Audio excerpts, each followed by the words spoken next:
everybody trying to be content creators and trying to go viral. You want to go viral? Okay, you want to go viral. Let's go viral then. Say less. Let go. Let's embrace it. Let's love it. Let's enjoy it. And let's give them the experience of their life. That's Roswell for you, baby. Come together. And guys, this is Speaking Out Loud. I appreciate you guys joining us. Don't forget to share and dance like you just don't care. It's early in the morning. Let's have a day. And like I said, be a friend. Tell a friend something nice. It might change their life. Shout out PMS. Good morning and welcome to Speaking Out Loud. I am your host, Rene Ruiz. And Johnny will be joining me in just a few. Yesterday, Victory Monday. We didn't play yesterday, but we still feel like we came out victorious as Dallas Cowboy fans as the Eagles drop a massive one to the Chargers on Monday Night Football, losing 19-22 in a game really that shouldn't have been close at all. And the problems of Philadelphia have continued to just play themselves out. We've said be patient, be patient, be patient, but now it's time to touch the panic button. It's time to touch that panic button, and we're just going to touch it right now. We're not necessarily going to we're not going to push it. We're not going to smack it. We might be just a little bit frustrated if we're Eagle fans right now. We may be very frustrated. We may be looking at Jalen Hurts just a bit sideways today. We might be looking at A.J. Brown a little more sideways today. But we're not going to necessarily smack that panic button. But we are going to place our hand on it softly, firmly, like you're touching a tush. Just a little palm, as they say. A little palm. And joining us on this lovely morning, on this beautiful Victory Tuesday, the man with the buys, the man with the tries, the one with the broad chest, the one, the only, John Borba. Yo, whose tush are we touching this morning? No, I'm just saying the panic button, we're going to be firm on it. If we're Eagles fans, we're going to be firm on the tush here. We're not necessarily just going to be dogs and just grab it and push it. You know what I mean? We just want to slightly have our hand on it. Okay. Because we're pretty close to hitting that alert button, JB. We are pretty close to hitting that alert button. What did you think of that game last night? Man, I think now that I've watched, I watched most of that Eagles game, right? And the first thing that I took away from it was, I think obviously Jalen Hurts, he might not be reading the field the best, but one thing that I've noticed offensively is that last year the Eagles had developing run plays for Jalen Hurts. This year it's like, okay, hand the ball off to Saquon, hand the ball off to Saquon, hand the ball off to Saquon. There's really no read options. There's really nothing to get Jalen Hurts going on the ground. He's only got 80-something attempts rushing this year, which I think by this time last year, I think he had more, a lot more, because there was more designed run plays for him. So it makes it more one-dimensional. If you got two guys in the backfield, we've seen this, obviously we've seen this with Derrick Henry, Lamar. We've seen it with mobile quarterbacks in the past. I think the biggest thing that I took away from that game is they're not being very creative offensively when it comes to getting Jalen Hurts out of the pocket on designed run plays.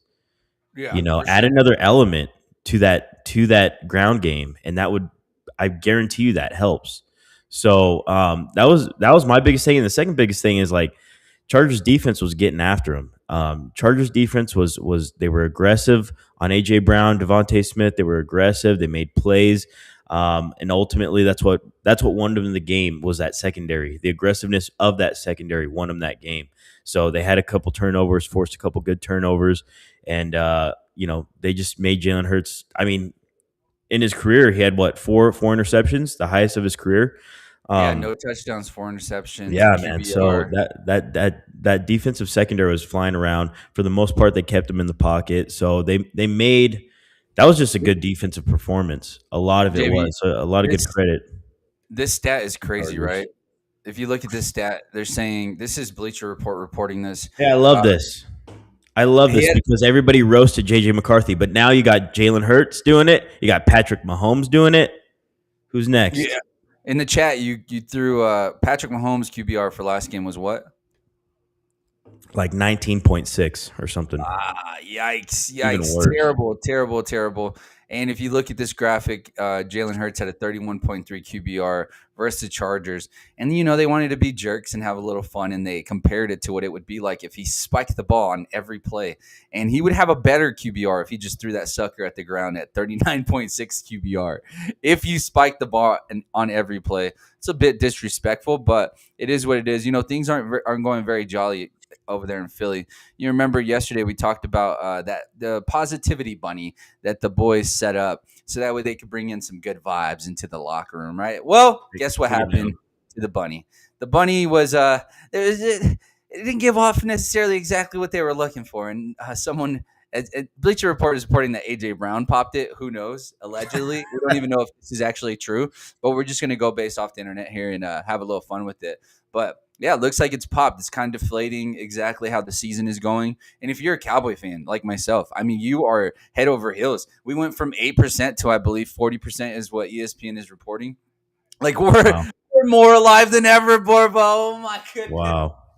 And we're probably gonna have the boys in the chat start jumping in, Eagle fans, talking about how delusional I am and whatnot. But it's awesome. We're here for it, baby. The delusion is real. The only delusion is going to be is if you believe in that quarterback in Jalen Hurts. I mean, I to start the season, we try to be as respectful as possible because they were Super Bowl champions.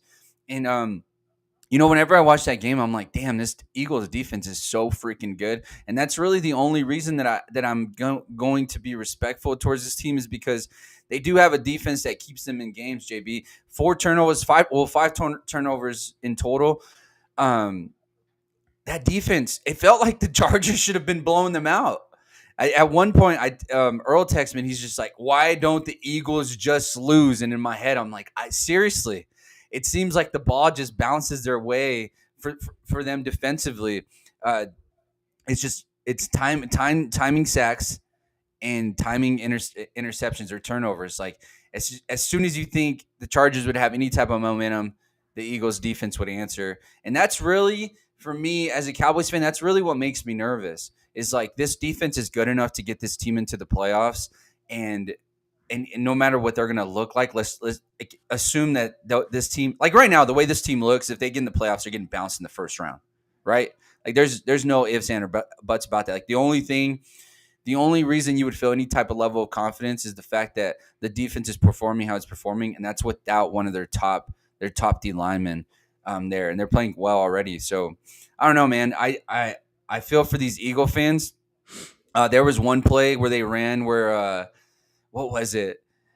I was so pissed. It was third. It was like 3rd and 8, and they ran a wide receiver screen to Schmitty, and it's like it goes to show like there's no creativity and there's no confidence that Jalen's going to get it down the field. But if also just looking at that game, it's like I want to put it all on Jalen, right? But you go look at some of those passes that were thrown to AJ Brown, and you're like, what the? It hits your hand. Like there's the one where it was, I think it was 3rd and 1. They take a risk. They go to the deep route to AJ Brown. And I don't think it was 3rd and 1 because they would have probably done the tush push in that case. But it was probably like 3rd and 3. It was 3rd and short. But they throw AJ Brown a deep pass to try to hit him with the KO, and it hits AJ Brown's hands. It's slightly out of reach from him, but it does hit his hand. So you would hope that he comes down with that. Not only that, but there was one in the end zone where Jalen hits him in the hands again, and AJ Brown drops it again. So I don't want to necessarily just lump this all on Jalen Hurts and talk about what crappy of a quarterback he is. Obviously had a terrible game, but it doesn't help when your boys are dropping passes. You look at your boy Patrick Mahomes, as you said, his QBR was shite. Dude they lead the league, or they're 3rd in the league in drop passes, JB. And they had 4 just in the first 3 quarters. And then to end the game, Travis Kelce drops the ball to get a pick to cause them the game. Like these drop passes are making these quarterbacks look bad. And I know exactly what it feels like because you hear the noises surrounding Dak, and it's like, Dak can't catch the ball too. Like we look back at the Cowboys season, and you're like, week 1, CeeDee Lamb makes 3 catches. We're probably winning that game. And same thing just a couple weeks ago. It's like These boys get paid way too damn much to be dropping these balls. You got to help your quarterback out sometimes, especially when they're struggling. I mean, that game starts off and automatically, I try to put myself in. I try to watch it as an Eagles fan just a little bit to kind of feel the level of frustration. And like the way that game starts, they go 3-and-out, and immediately it's like, here we go. Here we go. You can already see it in Jalen's head as he's running, as he's jogging to the sideline. Like, they're so frustrated. And if they start off slow at all, like, it feels like the air gets sucked out. But they're always going to be in games because that defense is buzzing. That defense is buzzing, JB. What's your level of confidence for the Eagles defense? The defense is what's going to keep this team in the playoff race. It's going to keep them in first place. I only see a huge meltdown as if this defense starts getting up a lot of points, but I don't think they are. I think they're aggressive. They get to the quarterback and they stop the run pretty well for the most part. It's just the offense, man. The offense just is not stable. It's not consistent. For me, the defense really isn't the issue. The defense is what's going to keep every game in reach. You know what I mean? So I think it's very important that at this point, offensively, you just got to ride with it. There's really nothing you could say. There's no identity. They're not dominant in any aspect. They can't throw the ball very well. They can't run the ball very well. Besides that tush push formation, that's the only thing that allowed Saquon to bust open a 60-yard touchdown. Other than that, they had Saquon pretty much under wraps for most of the night. You know, really, there's no. They didn't use Saquon in the passing game. I don't know, man. The offense is just rough. I don't know. I feel like everyone's schedule. Can we pull up their schedule? Like everyone's confused, right? Yeah. It's just like we don't know exactly what's going on with this offense, but it just doesn't look good. We know it doesn't look good. What's their schedule look like? Who do they got next? Eagles remaining? Yeah. Let me give it to you real quick. The Eagles for the rest of the season, they have the Raiders, which should be a cakewalk. Yeah, that's a win. Then they got the Commanders. That's a win. Probably a cake. They have them twice, Week 16 and Week 18 in the season. Yeah. But the tough one is going to Buffalo. Okay, so they could probably finish still 3-1. Yeah, but but we're only one game back, and I want to say they got to drop. They got to drop 2. You guys they got to drop 3, right? But they're 8-5, and we're 6-6. Yeah, so you guys got to go 10-6-1. They got to go 10-7 for you guys to. So you think they got to drop another one? Yeah, they got to drop 2 because I mean that draw pretty much that tie is pretty much a loss. Dang. Hey, let me read you some. Let's go to the next gen stat real quick, just to cover this game a little more. Jalen Hurts. Also to remind you guys, good morning. And Tim Foley will be joining us here at 7 a.m. to talk college football and react to the college football playoffs. But Jalen Hurts completed 5 of 20 passes for 99 yards and 4 interceptions when holding the ball for longer than 2.5 seconds. And the Eagles lost to the Chargers. That's what Jalen Hurts is known for, though. Jalen Hurts has always held on to the ball. He's always had a good offensive line blocking for him. It just didn't work. Yeah, it's tough. Let's see. This thing says his 25% completion percentage on such attempts tied for the lowest by any quarterback this season. While his 4 interceptions tied for the most in any game since 2018, he completed 16 of 20 quick throws for 141 yards. Hurts faced a blitz 13 times, the most the Chargers have sent in a game this season, finishing 5 for 12 for 41 yards and an interception against the blitz. Hurts threw 11 incompletions to the left half of the field and did not throw a single one directed to the right. But all 4 of his interceptions occurred on throws to the right half. Damn. So the only throws he threw to the right side were picks. That's crazy. Let's look at the Eagles' defense. The Eagles generated a 68.3% pressure rate in Week 14, the highest by any team this season, and 6th highest in any game since 2018. So do you wonder why this defense kept this team in the games? It's this stat specifically. 8 Eagle defenders generated at least 3 pressures, 8 of them, the most by any team in a game this season. Jalen Phillips and Nolan Smith led the team with 7 pressures apiece. Bro, Jalen Phillips, they got him for a 3rd-round pick. They got him for a third-round pick, and this defense can legitimately get them at least to an NFC championship, in my opinion.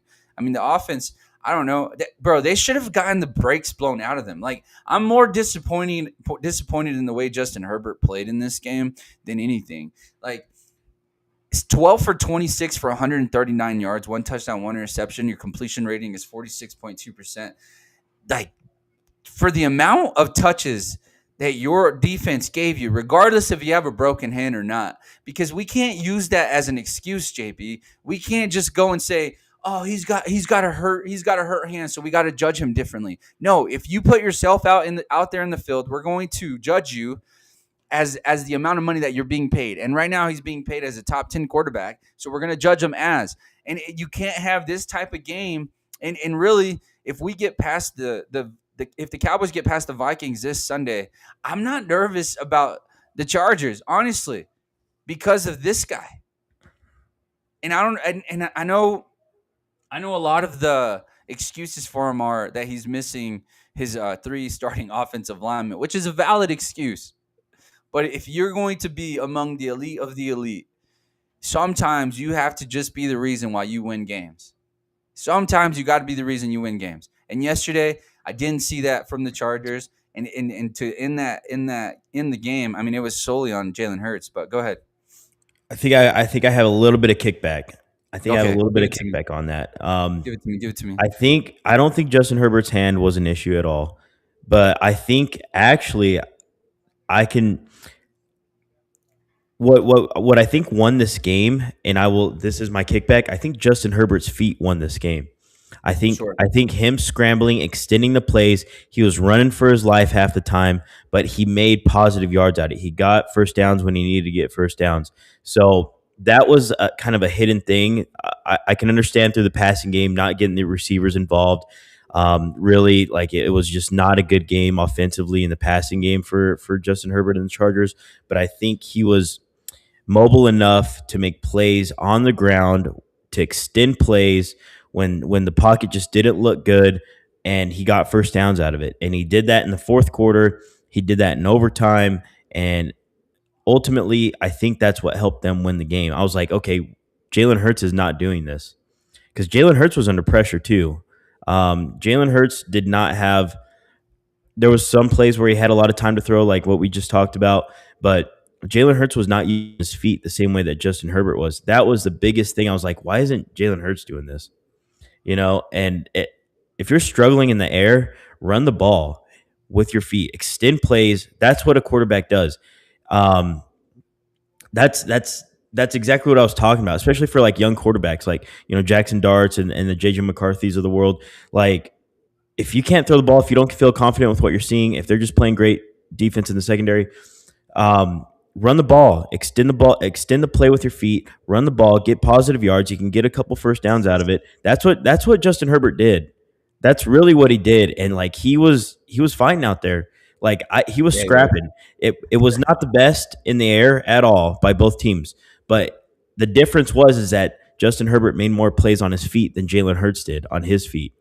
And I think that's what won him the game. That would be my pushback on that, is that Jalen Hurts did win the game with his feet. I really think he won the game on his feet, because in certain third downs, certain plays where it looked like nothing was going to happen, certain plays where it looked like he was even going to get sacked. We saw that where Nakobe Dean just went right through the middle of the defense late in the game. Literally had Justin Herbert dead to rights, sack.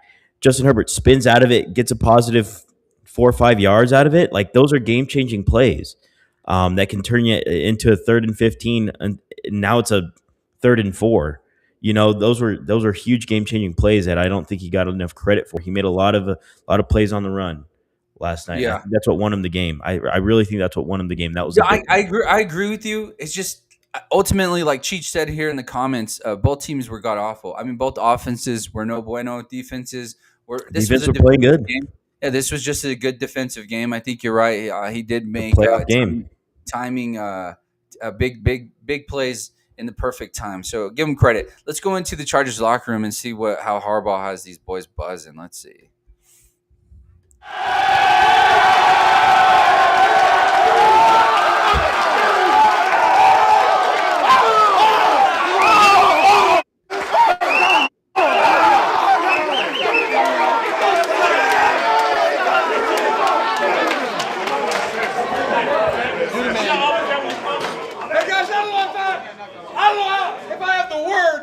to express just how joyful I am.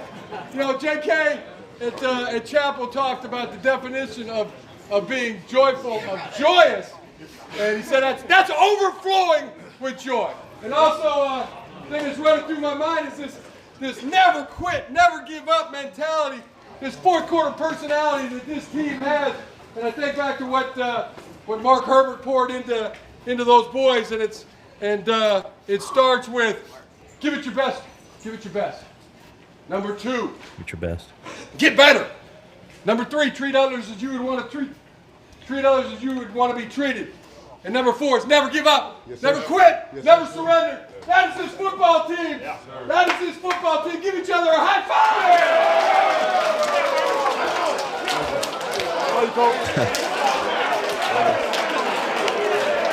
Game ball. Game ball. The entire defense. As they should. Cameron Dicker.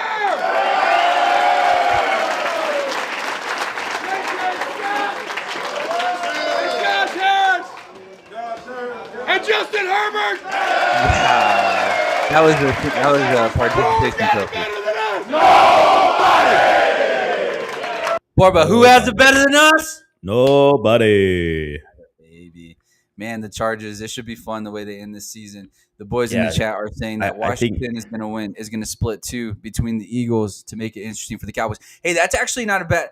I saw Nate's comment up there. He said, coming off a blowout loss to the Minnesota Vikings, hey, maybe the boys in Washington do have a little heart going against a division rival this week. And that's honestly, that may be the one game that we do have our eyes on, because it'd be the way the Eagles are playing. It's not very far-fetched that they will drop that. I mean, that they could drop that game to Washington. And if they do, oh my goodness. I mean, I put the blue shirt on today on purpose, because I'm letting you know the level of the pulse in my heart right now, JB, is tomorrow there might be a star. I mean, the delusion is going to start to creep up slowly through my body and out of my mouth, JB. I cannot wait. I cannot wait. But news yesterday is the Colts made a call to an older gentleman, 44-year-old in Phillip Rivers, to possibly come down and help the Colts survive and keep their playoff hopes alive. How do you feel about the 44-year-old getting the call from the Colts to come down? Man, I don't know about that. He's getting inducted. Like, he's literally an inductee for the Hall of Fame, Real quick, if he does come back, doesn't it restart the time for him to get into the Hall of Fame? I don't think so, because he's already like not a finalist, but he's a nominee. So he might not get in this year regardless, but I don't know if it resets. That's a good question. I really don't know. I'm pretty sure it resets, because I think that was like part of the conversation with Tom Brady whenever the whole rumor thing was going around about him coming back. So if that's the case, let's just say that is the case. If that's the case, then Phillip Rivers, please don't come back. Let's just get in the Hall of Fame, bro. Let's get in the Hall of Fame.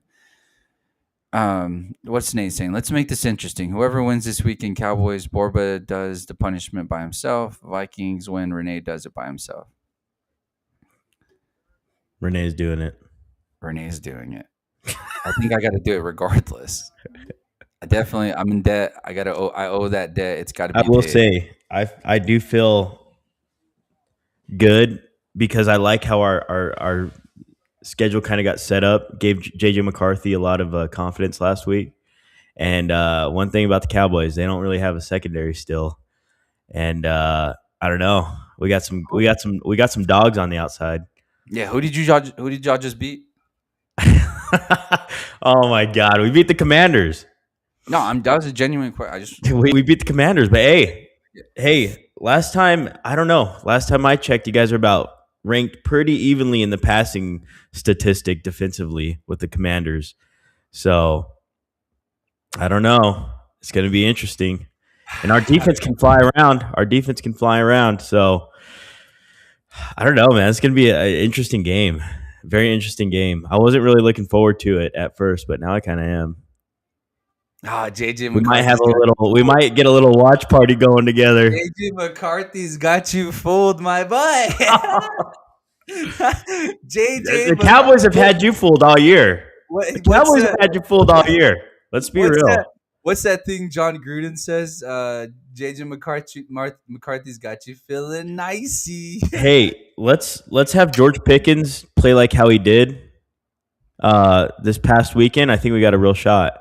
If he's out of the game like how he was last weekend, just not feeling it, not involved, not too much effort. That sounds kind of. Is this a guy that you pay? Do you pay this guy?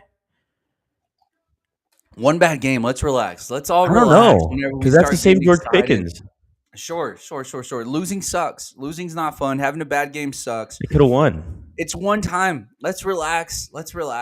If anything, all that does is give us George Pickens at a discount. So if anything, if you're a Cowboy hater, you should want to see happiness in George Pickens, because the only way that he leaves Dallas is if the price is too high. And with these antics that everybody's calling him out for, come on, dude. Look if at those that. Antics continue, guess what, Borba? We had an undrafted quarterback. The price goes down. Against a good defense. What was that? Nate's comment. We got shut out because our undrafted quarterback had like a just awful game. Yeah, Come on now. That quarterback looks like the starting quarterback, though. That's the only problem that we're having. But JB, no, dude. as we're talking about quarterbacks, let's talk about a couple of quarterbacks in the college football world, a couple of Heisman folks that are going to New York, and let's bring in our college insider, college enthusiast, former alum of the UNM Lobos, Mr. Tim Foley. Tim, brother. Oh, let's hear it one more time. Audio. Can you hear me? No. Yes. Can you? Yeah. Check. Yep. All right, we're good. Cool. Tim, what was your initial reaction to the college football playoffs bracket being pushed out? I was obviously a little pissed about it. How'd you feel? Yeah, I'm among most of America. I am a little bit pissed about it, only because I think everyone in the country would rather see Texas and Vanderbilt in there instead of James Madison and Tulane, especially the Miami thing. I mean, people are talking about needing an ACC representative, even though there wasn't one last year. And a lot of people believe Miami was the best team in the ACC, even though they didn't even play in the conference championship. And their conference champion was a 5-loss Duke. So people are kind of looking at that a little bit upset. But I think what makes everyone else mad is everyone would rather see Vanderbilt and Texas in there instead of Tulane and James Madison. Yeah, even Notre Dame, right? Notre Dame was a pretty good scuff at the end. So a lot of people are upset about that too. Yeah, and then they did a senior level crash out and opted out of any bowl games. So they're a 2-loss team who, with college football playoff aspirations, and didn't make the college football playoff. And they said we're not playing in a bowl game either, which I think is a little bit crybaby-ish. But no, I disagree. I agree. Did you not see all the other teams that followed along with them? Like, do we have the same? Are we having the same mindset towards the other teams that pulled themselves from the bowl games eligibility? Are we mad at them? I am. I do. I think I can see why particular players might want to opt out of a bowl game. You know, you have millions of dollar contract coming up in a few months. But whenever you have an entire team say, no, we're not going to play a bowl game. I mean, it's the postseason, regardless how you look at it. I understand there's a lot of bowl games. It's becoming a little bit more mundane that there's so many of them. We're having to reach to teams that are less than 500 to fill these bowl game slots now for the last couple of slots. But at the end of the day, playing in a bowl game, which I didn't play in one at the D1 level. I played in one at the D2 level.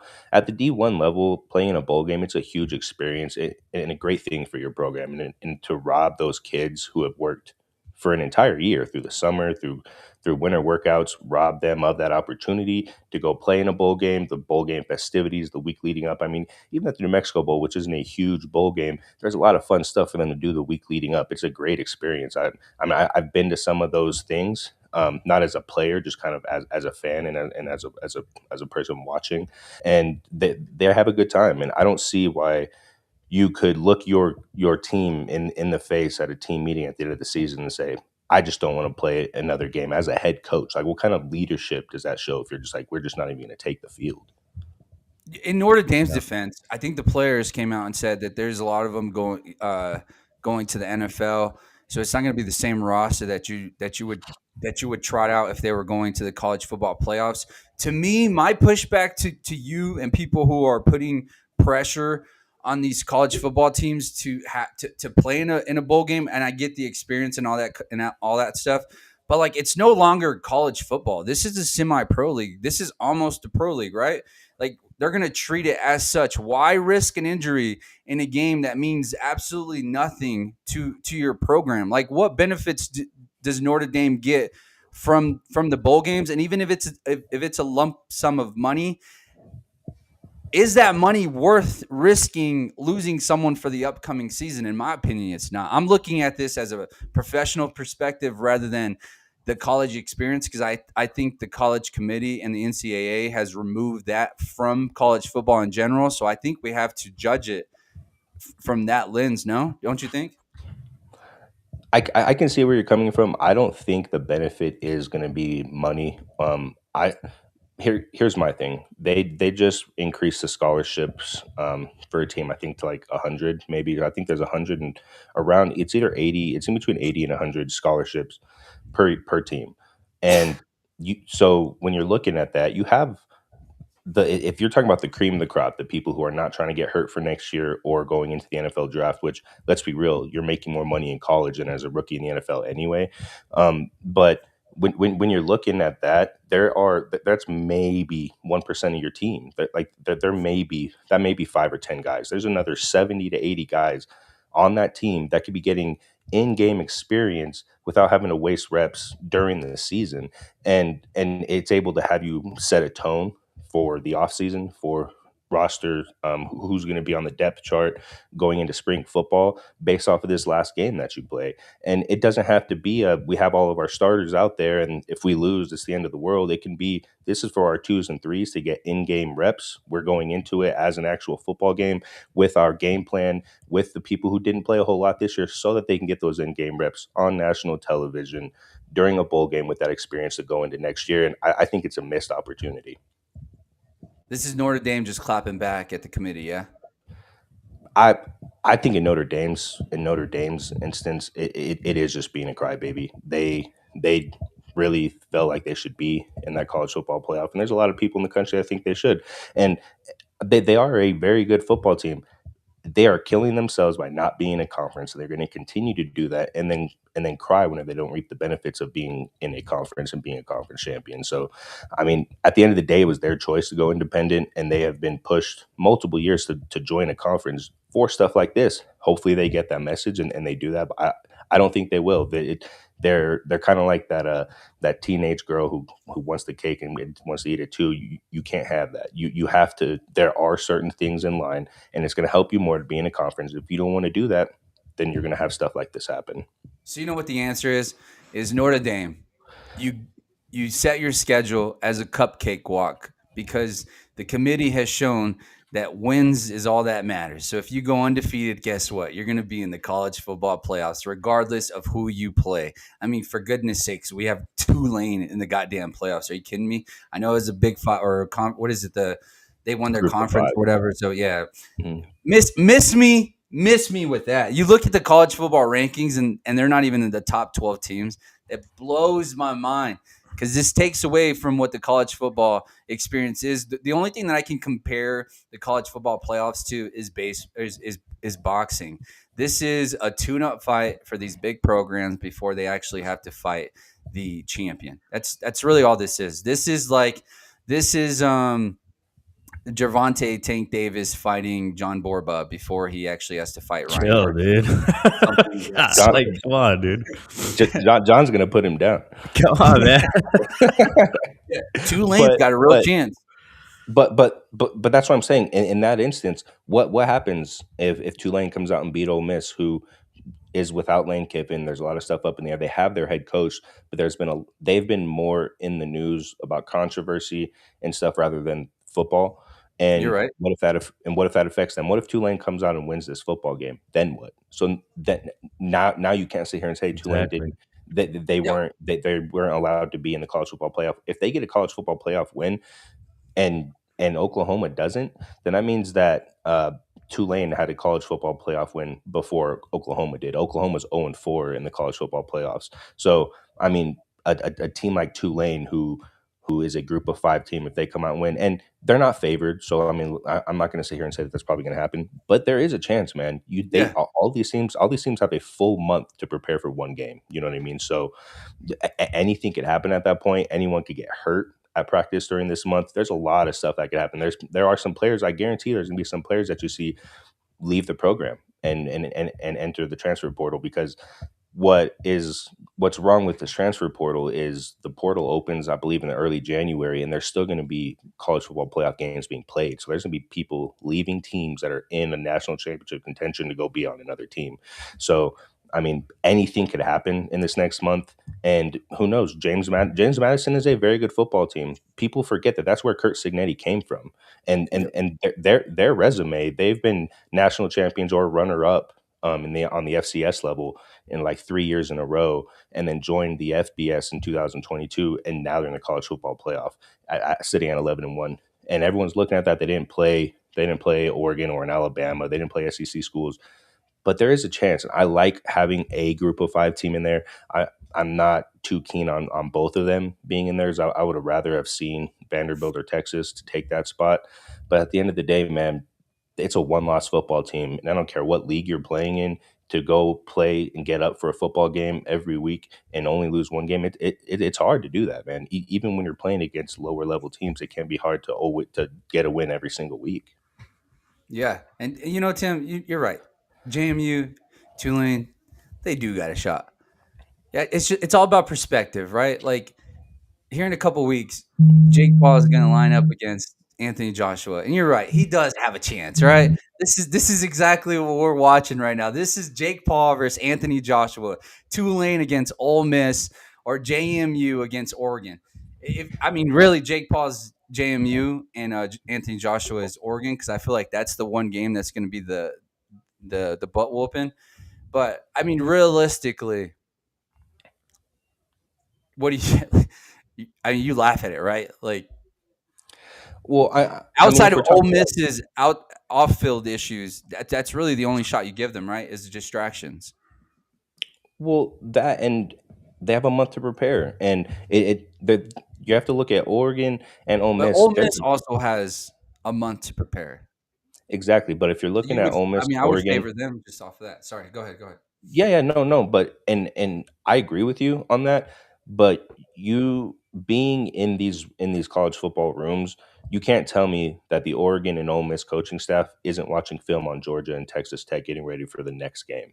And that's where a lot of teams overlook. They're Okay. getting ready for that following game, and that could happen. I'm not saying that James Madison or Tulane's going to go in the national championship. There's no chance of that happening, but there is a chance of them winning a first round in the college football playoff, which is huge for those schools. And a lot of people don't realize that just for making the college football playoff, there's a sum of money that goes to each school. Like I want to say it's like 4 or 5 million each school gets off the rip just from making the Yep. college football playoff, which is huge for schools like JMU. And if they get that win and they make it into into the next week, then that's huge recruits going. It's a lot of good things for that program.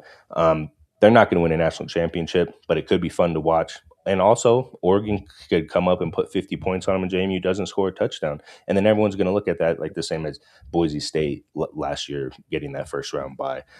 I still think the only reason I am okay with this happening is because I do want to see at least one group of 5 team in there, and if we start kicking them out now just because they weren't the better teams in the country, then we're going to miss out on those down the road, the undefeated Boise States, or next year, let's say UNM goes undefeated, wins the Mountain West Conference championship, and then they're on the outside looking in on the college football playoff, which wouldn't make sense. But you don't want to run into that scenario, so you have to have these teams come in there now.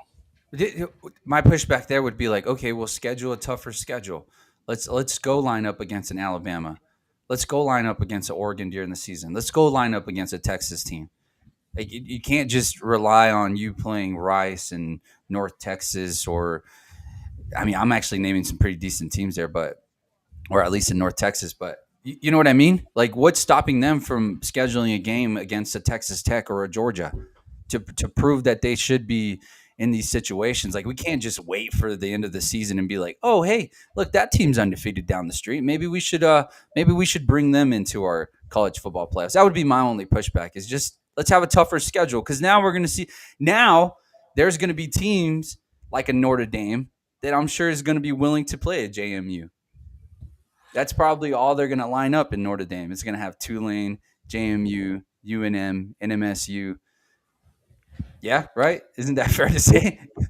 Well, yeah, and that's the positive of not being in a conference. You get to schedule every single game on your calendar that year. But the problem with that is a lot of these schools, a lot of these the games that are scheduled, those are years in advance. So you have to like kind of pull a name out of a hat. You can replace a schooler here, but you're not sitting here at the end of the season making your schedule for next year. The majority of those games are already set in stone. You can break a contract and replace a team here and there. But you're really kind of gambling. You're hoping that Texas Tech's going to be a good team next year and schedule them. So, I mean, you can only play who you're scheduled, and you have to go win football games. At the end of the day, if Texas was a two-loss team, they would be in the college football playoff. And I love the way that Vanderbilt's coach came out and said, I'm not going to complain about this. The rules are the rules. We didn't get chosen. We didn't get it done. And he's saying that because if they would have gone out and they didn't lose to Texas, there's no question that Vanderbilt's in this college football playoff as a one-loss team. At the end of the day, you have to take some onus on yourself when you didn't go win that specific football game, instead of sitting here crying to the committee saying, "Oh, we have 3 losses, but we should be in there," or you should have got the job done during the season when you had the chance. Yeah, that's true. In a sense, I agree with you, kind of, sort of. I mean, the whole Texas situation is, I think that one's probably the outlier. That's the only one that you could really have some pushback on, because the whole Ohio State situation, Alabama kind of weaseling themselves in. I think Alabama's the biggest question mark in this whole thing. BYU obviously getting snubbed. I mean, they were feeling a certain way. The BYU situation is actually kind of crazy to me, because the one team they lost to is probably the hottest team going into college football right now, in Texas Tech. They lost to them twice and won in the conference championship. And that being put against them, that kind of sucks. I feel bad for them, but I mean, it is what it is. This is the college football playoffs that we have in front of us. And Yeah, Tim, well, I mean, and just to piggyback off that, the college football committee, they don't make a whole lot of sense. They came out and they said we're not going to penalize teams for playing in a conference championship, and that was their reasoning behind Alabama getting in, even though they you really know, shit the bed and did not put a great performance out there on Saturday and got handled by Georgia. The committee said we're not going to penalize teams for playing a conference championship. And then you turn around and do that to BYU, which doesn't make sense. I'm not sitting here saying that BYU should have been in the college football playoff. I would have rather seen a Vanderbilt or Texas instead of a BYU. But at the end of the day, you can't say that these are the rules. We're not going to penalize them and then turn around and do that same thing to BYU. It doesn't make sense. But all of this could be alleviated, I believe, if we have a 16-team playoff. It just makes more sense. We wouldn't be having these conversations. We would be for a team or two. We wouldn't be having them for 4 or 5 teams. yeah, couldn't agree with you more. JB, you got a question on the college football playoffs? No, not really. I think we kind of went over everything. My Yeah, my I guess. biggest thing was just how teams were, opting out of bowl games and stuff. Because at the end of the day, you're, these undergraduates, freshmen, sophomore, juniors, like they need more. You get 15 more More reps. practices, like, and some of these families will never see their kids play football again. For some of these players, so it's like that's the only thing that kind of sucks is crying and opting out of these bowl games, because now the family, they didn't expect that to be their last game. Now it's like College football, though. you miss that, you miss that opportunity a little bit, and you might That is never play football again. to So me. that's the only thing. I get it. I get feeling for the kids and all that stuff, but to me, that is no longer what college football is. So I think we have to change our mindset on how we look at this. Like, it's no longer, oh, poor kids. Like, these are paid athletes. These are professionals at this point, right? It's a level of professionalism that we have to judge it by. I hate to take the sensitivity part of it out from it, but I mean it But is it's what it also is. like how many, what's the percentage of like players actually like getting paid, and then a lot of Yeah, just for sure. it's a low percentage. It's very low. And then you have a lot of seniors who aren't going to be playing at the next level. They had Yep. an opportunity. They did not know that that was going to be their last game 2 weeks ago. And then now they missed that opportunity of having that last time to strap the pads and putting the helmet on. And being a That person who knew that going into his last game, it's comforting to be able to like say, this is when I'm hanging it up. And a lot of those kids did not have that choice, which is really unfortunate. Yeah, you know what? Actually, that does suck. I might backpedal here just a little bit. My senior year of high school, our coach misscheduled our senior night, so they had to reschedule it. So they rescheduled it to the last game of the season, which was after the division games, and so we play our division games, and then they end up canceling our senior night because it was out of like the deadline of when games should be played or whatever. So we never actually even had a senior night. We didn't know. We didn't find out until I think 2 days before the game was supposed to happen, and we ended up just having like our senior night at our banquet. But when I look back on it now, I'm just like, wow, what a shitty experience for a senior night to end for the seniors, right? For us to just kind of end abundantly. And it's like, all right, cool, your season's over. There was no moment of just like gratitude or just having that moment of this is it with your teammates. You know what I mean? So yeah, I do feel for them, but like I said, there's a college football. The landscape of college football has changed, and whenever the changes were made, they weren't thinking about the bottom tier. They were thinking of the cream of the crop, right? So that's how I feel like we have to judge it. But Tim, let's move on from this college football playoffs. But before I do, let me just ask you. We'll make predictions in a couple weeks. These games are in about 3 weeks. So we have forever to go. These are a couple of the big bowl games going on. Which one catches your eye the most? And also, if let's say Texas loses to Michigan, do you think they're going to be crucified? No, and the reason why it's hard whenever you're not, if it's a bowl game that's not a college football playoff, it's hard to rank head to heads just because you have a lot of, like we were talking about, a lot of kids that aren't going to be playing because going to the NFL or for other reasons or moving schools. Both of these teams are not going to put their best product on the field for that game, and that's just the reality of it. If it was in the college football playoff, then I would say this would be a good game to watch. It's still going to be a good game to watch. I mean, Texas Michigan's going to be a good game, but it's not going to be the best product from both teams that are on the field.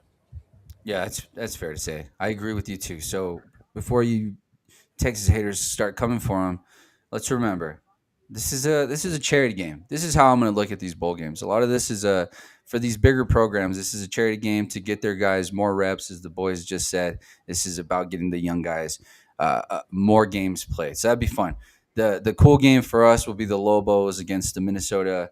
What's their mascot? The Minnesota Golden Gophers. Golden Gophers. That sounds like we're about to go out there and put a little whooping. Now I know they got a hell of a coach over there, but Tim, let's get to what everybody wants you to talk about, and that's the Heisman finalist here. We have Jeremiah Love, Fernando Mendoza, Diego Pavia, and Julian saying, how do we feel about these boys going to New York, and who do you favor out of the four here? Yeah, definitely. So a little bit of background here with Diego Pavia being a finalist. That means obviously he was in the top four. This is the first time anybody from New Mexico in 40 years has been a Heisman finalist, and it's kind of a caveat there because it happened like in 1985. I believe his name was Jim Everett. He went to high school at El Dorado, but he was sixth in the Heisman voting. So I don't see it as a Final Four right here, and that was the first time that anyone from New Mexico was a finalist. Nobody from New Mexico has won the Heisman, and it's crazy to look at because there's a couple places that are favoring Diego Pavia as the Heisman finalist or as the Heisman winner, and there's a huge there's a reason for that. He put up great numbers in the SEC. He's the only SEC player that's in the Heisman finalist. which is crazy to think. Out of the entire SEC, Diego Pavia was the guy that got put up on that pedestal, and he's a great football player. He did everything he needed to do. That, like, the last 4 years led up to this, playing at New Mexico Junior, at a New Mexico Military Institute, then going to New Mexico State, then transferring to Vanderbilt. I mean, all of that led to this. It's great for the state, great for him, great for his family, and he has a real reason to win that game. The only thing that's going to hold him back is the Ohio State Indiana game and Fernando Mendoza, that final drive. I mean, that we were talking about the Penn State game, that being his Heisman moment. His Heisman moment really happened on Saturday, and it really showed why he's the best, if not one of the best, quarterbacks in the country.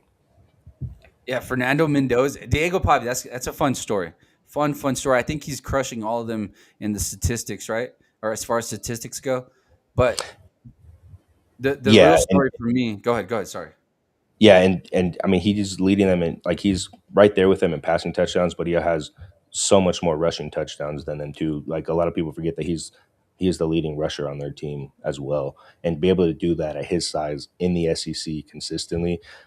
I mean, the only other person to do stuff like that's like a Cam Newton or Johnny Manziel or something like that, and for him to be put into those that talk with those names, it's huge for him. Man, 2 Heisman finalists not in the playoffs. How frustrating. How frustrating. The worst part is that those 2 guys' teams are very worthy of getting in. It just pisses me off. But Fernando Mendoza, I mean, that Big Ten game over Ohio State, you want to talk about that game just a little bit? Yeah, definitely. I mean, I was telling everybody that this was the most insignificant 1 versus 2 matchup that I've ever seen, but it actually played out to be one of the greatest games I've seen. I mean, it was very low scoring, which I anticipated, but it was a phenomenal football game. It really showed. A lot of people were talking about Indiana's defense being as great as it was, but then not really playing a whole lot of people.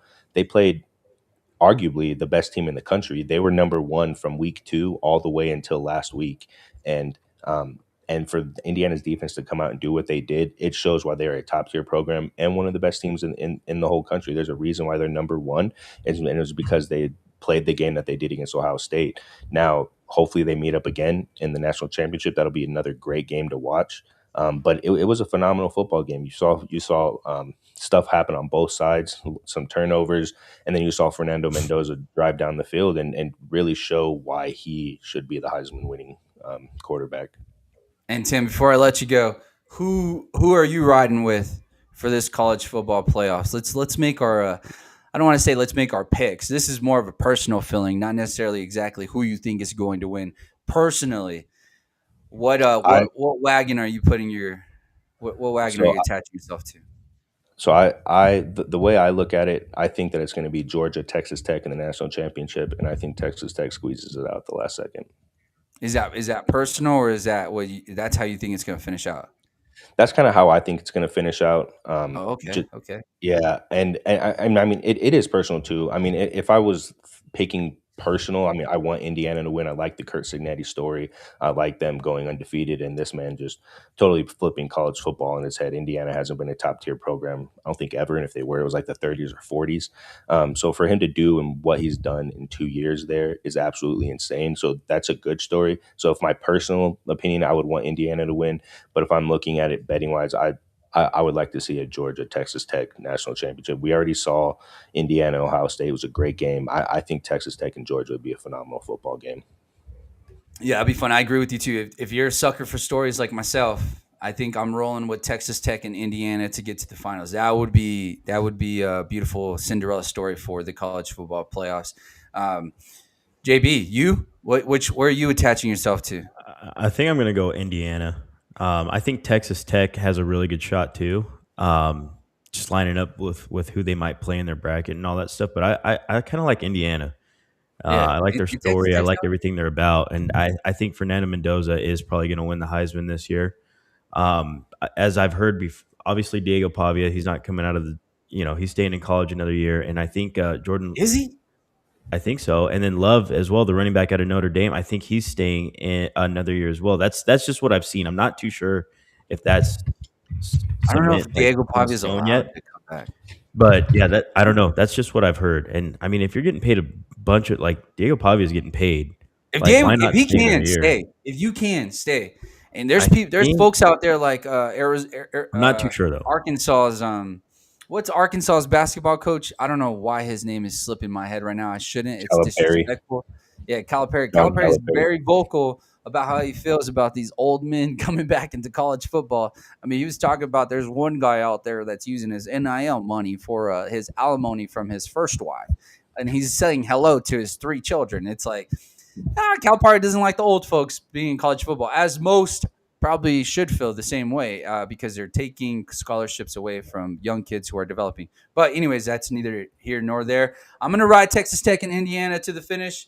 I think I have to support Texas Tech because they're down the street. Why not? That will be fun. That oil money is starting to pay off. It's really starting to show itself. So we might all of a sudden start having a little bit of an accent as we start talking college football because of the oil. But anyways, ladies and gentlemen, a gentleman that always makes us just a bit smarter in the college football world, former UNM alumni, Mr. Tim Foley. Thank you, Tim. Appreciate you, my brother. Yep. See you guys. See you, man. Have a day. Bro, the college football, when they released that shit pissed me off, man. I can't believe they took I can't believe they kept Texas out of it. That part blows my mind. Them I don't keeping him even out think of it. I don't even think on the committee that they were even close. No, they had us ranked at 13, which is crazy. Which is crazy. Yeah. Santiago says Georgia wins it all. Diego Pavia is as old as me. What the fudge? That's crazy. Yeah, I think he's like 27. I think he's about to be 28 or something. No like that. way. Yeah, I'm pretty sure. He's like a fifth year senior or something. Yeah. Like that, or 6th year senior. And I don't that's know why I whenever don't know. the I don't whole know if he's story got one came more out, year or not. it's because he went JUCO and then he went D1. So he got the 2 and then he had the 4 years of eligibility. And then supposedly there was a story that had came out a couple months ago about him trying to get another extension. But come to find out, he's just trying to make it not count for JUCO athletes to not count for their Division I term. Okay. But something like that. We'll have to look into it. So I'll he's have probably Tim dig done, into it. But Jeremiah Love out of Notre Dame, he's got another year. So I saw a post last week, I think, stating that he wanted to stay one more year.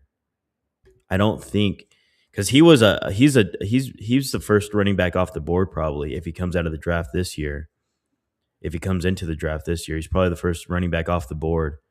Yeah, for he sure. looks, he's explosive.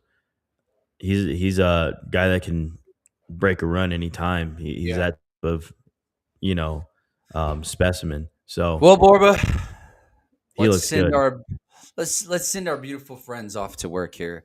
We didn't get to touch on the Bears Packers game, so we will kick off tomorrow's show with Bears Packers. That conversation with Tim was solid, man. I love Tim coming on. He's a game changer for our show. Has added nothing but great value to us. So I appreciate him coming on. JB, I appreciate you waking up with me in the morning and rocking this show out. Ladies and gentlemen, I appreciate you guys rocking with us this morning. Nate Reyes, I agree with people going to eat that she's up like Johnny Football. They probably are. We pray for Diego Pavia as it seems like his surroundings aren't quite necessarily where they should be with him potentially going into the NFL next year. But hopefully they can get that together. I appreciate you guys rocking with us. We'll be back tomorrow to talk Chicago Bears and the Green Bay Packers, which will be Mr. Earl Robinson will be joining the show just so that way he can give us his breakdown on the Green Bay Packers and maybe just rub in a little bit to our wounds of our two teams, the disasters that they seem to be right now. But guess what, Borba? The Cowboys are still alive. And with that being said, we'll see you guys tomorrow. Don't forget to use the phone line 575-808-9307. Let's have a day. Be a friend. Tell a friend something nice. It might change their life. Shout out PMS. See ya. Oh, Jay didn't get the cue.